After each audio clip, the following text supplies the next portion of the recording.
Wednesday. I'm Chris Allen here on the Sam channel, Facebook, YouTube, Instagram, and X, all sponsored by Ace Hardware Marketplace. As you can see, I've got a different background today. None of the red, none of the severe weather. It's all gone. But as you note up here, right on the right hand side, today, April 3rd, is the 50th anniversary of the super outbreak of tornadoes in 1974. I remember it. I remember being probably the most terrified that I've ever been in my life. I was scared of storms as a kid. I was about 11 and a half, going on 12 at the time in 1974. Um, we pretty much stayed in my grandparents' basement. They happened to live next door to us, and they had a big house with a big basement. It was normally just there for storage. My grandmother canned a lot of vegetables and things from the garden, and us kids would go down there sometimes in the basement and play hide and seek, you know. But for about an 18-hour period, uh, the afternoon and evening of April 3rd into the morning of April 4th, we stayed there. It was terrifying. We didn't get directly hit from the tornadoes, but they came very close. And I can just remember the noise and the lights flickering. And it was just, and you wake up the next day and you travel to the next town or just a little bit down the road and you see all the destruction. 148 tornadoes in that 24-hour period. It was a record breaking outbreak. That's why it's called the super outbreak of 74. Uh, it is on my mind because it was a game changer for me. It actually was that opportunity, or the opportunity of being so scared that I became fascinated with weather and how bad the weather can get. Up until that point, I was so scared of it that even the smallest little shower or thunderstorm terrified me. But that night, and then seeing the destruction the next day, something compelled me to want to learn more. And so from that fear came fascination. And I wanted to discover why the weather does what it does. And here I am. If it had not been for that super outbreak 50 years ago on this day in 1974, I probably wouldn't be doing the weather. It's just, I see that as a God thing. I do. It was just meant to be. Like I said, 148 tornadoes in a 24-hour period, 30. Think about this. 30 F4 and F5 rated tornadoes. Back then in 74, they were rated just with the word F, which stood for Fujita, the Fujita scale. Ted or Theodore Fujita was the scientist who came up with the rating scale. Now they're EF. They've been adjusted with the E, which means enhanced Fujita scale. So that's why we call them EF1, EF2. Back then it was just the F. Still, one of the most terrifying days that I will ever remember. Over 6,000 were injured from those tornadoes that day, the super outbreak. 319 people died. April 3rd, 1974, 50 years ago today. Some of those fatalities were nearby. Alvaton, you go up to near Greensburg, that area, up toward Litchfield. Louisville got one of the worst tornadoes, but the highest number of fatalities and the worst damage was from an F5 that hit Brandenburg, Kentucky. An F5. In fact, let me show you. Let me show you this map. Okay. Where did I put it? I'm sorry. It just, all of that throws me off. Okay, let's get to the here and now, and I'll show you the map. There's a look at the Plano cam after some morning clouds and even a brief shower. Things are clearing out, but don't expect this to be this way all day. We're going to get these little occasional showers that pop up in the upper wave that is still spinning about. And so from time to time, you'll see a little sun like that. Then it clouds over and we get a shower. It's going to be breezy and it's much cooler this morning.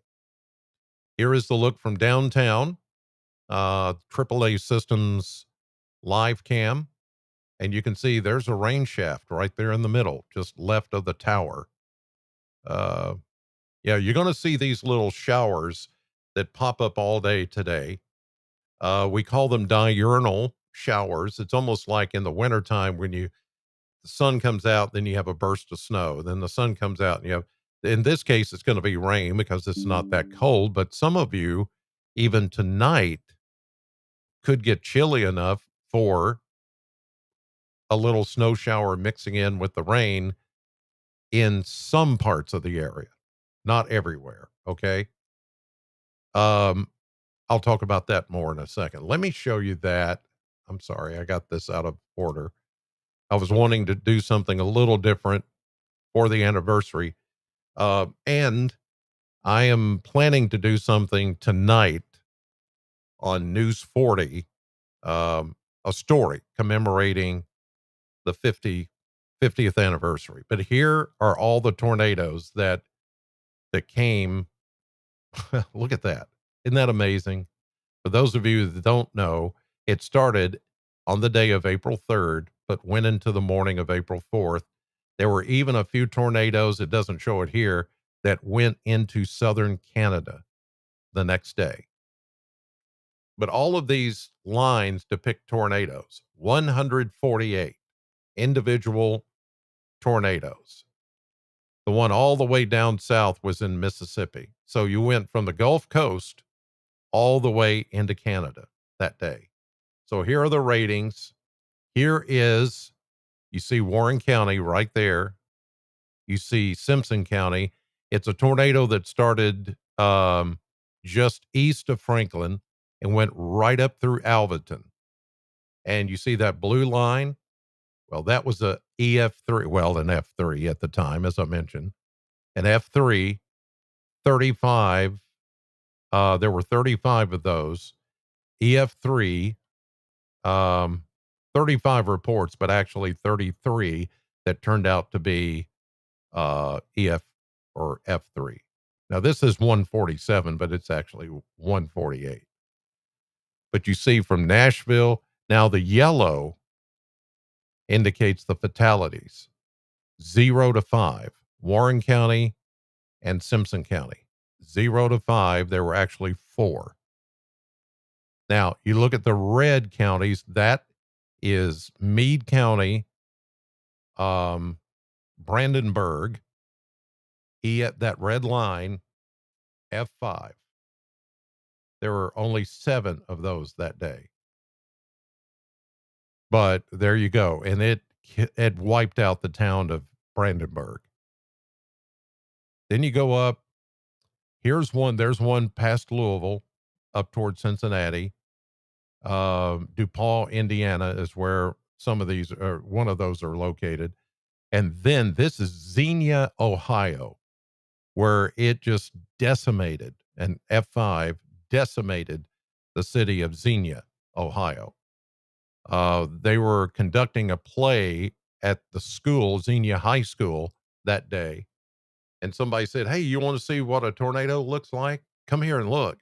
And they were looking out the window of the school. This was after hours. And their play director said, "Everybody get to your shelter. Everybody get." If he had not done that, after the tornado hit, it decimated the school.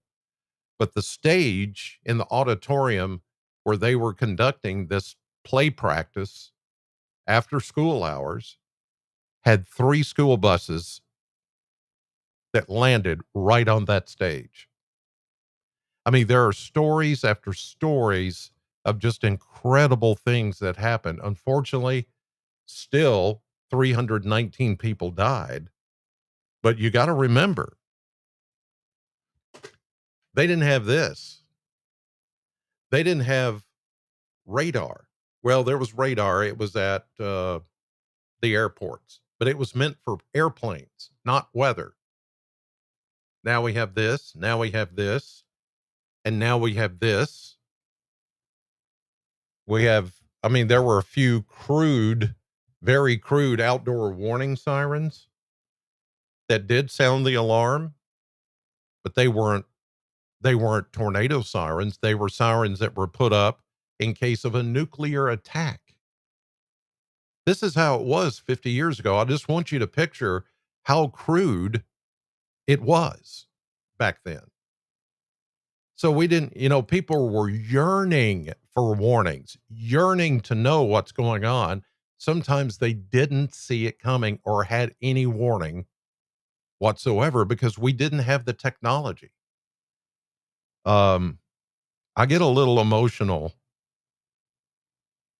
when I reflect on this day because I think about all those people and I think about how close I came um, to being one of those 319. It wasn't that close, but it was close enough. Um, and I feel like we're so blessed now to have all of this technology. And yet there are people that get off my TV. I don't care about your app. You talk too much. I don't care about just if something hits me, it's going to hit me. I don't care. And it's just so much has changed in 50 years. You would think people would be so appreciative of all this. I mean, not just me, but everything that the Weather Service, all the media outlets, the weather networks, media in general, people would be more appreciative of having the tools that we have now to warn you. I mean, I know 90% or so, a little bit higher than that, probably do. But it just sometimes I'm like, can you not understand what we're trying to do here? Like yesterday, boy, that happened quickly. And I just thought about the Ron Burgundy thing in Anchorman. Boy, that escalated quickly. Just when we thought it was over, it wasn't over. And thank goodness it didn't turn out to be as bad as it could have been. But there were reports of tornado, or at least tornado sightings, Woodburn, Alvaton, but no damage, no touchdown. There's the leftovers of the rain and thunderstorms now east of us. That's where the focus of rough weather is going to be today, far to the east. What we're seeing now is leftover upper level energy rotating around a low pressure system that's over northern Illinois, and it's shoving this activity, this light rain showers, through Kentucky today. There you see it. Look at that. This is the bad stuff, but this is just leftover cold air, deep cold air, low pressure system that's going to throw out these little occasional showers that are going to swing through today, just like I showed you uh, on the pictures or the cameras outside. The sun will come out for a little bit, like you're seeing on the satellite view here. Look at that. So, and then you get a bunch of clouds and a brief shower. Then the sun comes out. And then here comes another cluster of clouds. Then the sun comes out. And this thing is going to rotate, not just today, but tomorrow.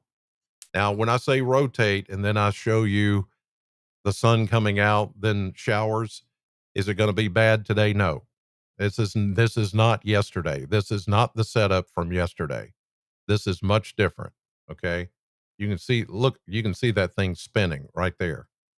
Big low pressure system, deep core, cold low pressure that's just going to swing through and bring us those showers from time to time today.